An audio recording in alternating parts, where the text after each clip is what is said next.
Hello, this is Ricky Armenta of www.ayosnegosyodito.com and www.ionfreedomph.com.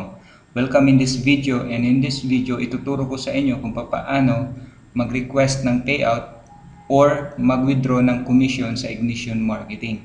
Merong dalawang requirements kung paano ka makakapag-request ng payout or makakapag-withdraw ng commission sa Ignition Marketing.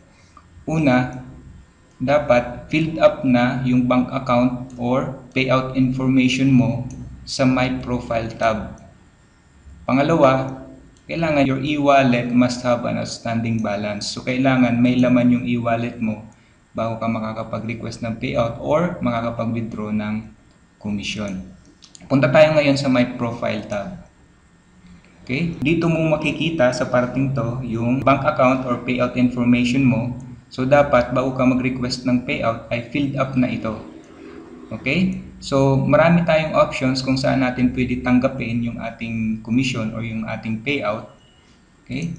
Pwede tayo mag-request ng ating payout at matatanggap natin through banks katulad ng BPI, Bank of the Philippine Islands, Banco de Oro, Union Bank. Kung wala ka namang bank account, walang problema kasi pwede mo naman siyang tanggapin through GCash, Smart Money, LBC Pera Padala, Cebuana Luwilier, M. Luwilier, Palawan Express, Western Union, MoneyGram.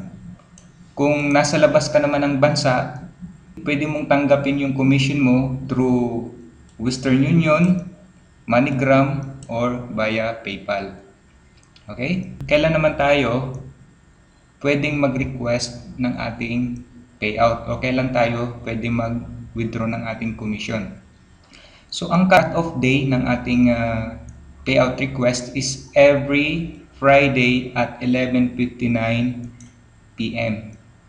Okay, so bago mag-12 midnight ng Friday ng gabi, kailangan nakapag-payout request ka na.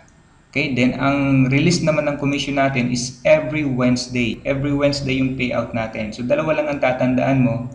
Friday yung cut-off natin bago mag-12 midnight, 11:59 p.m. And yung Wednesday naman, yan yung payout day natin or cha-ching day. Okay? So kailangan filled up na tong payout information mo. Okay, ngayon kapag filled up na yan, let's say gusto mong baguhin yung information mo dito, okay, contact mo lang yung customer support staff natin.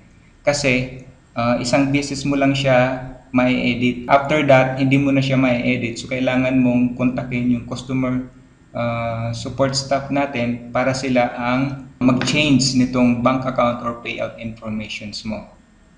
Okay? So punta tayo ngayon sa My e-wallet tab. So ito ngayon yung pangalawang requirement para makapag-payout request ka. Kailangan merong outstanding balance o kailan may laman yung e-wallet mo. Yan.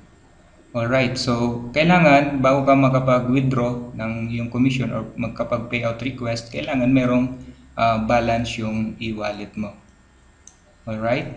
So ngayon, Friday, cut off siya. So ngayon, ipapakita ko sa inyo kung paano mag-request ng payout.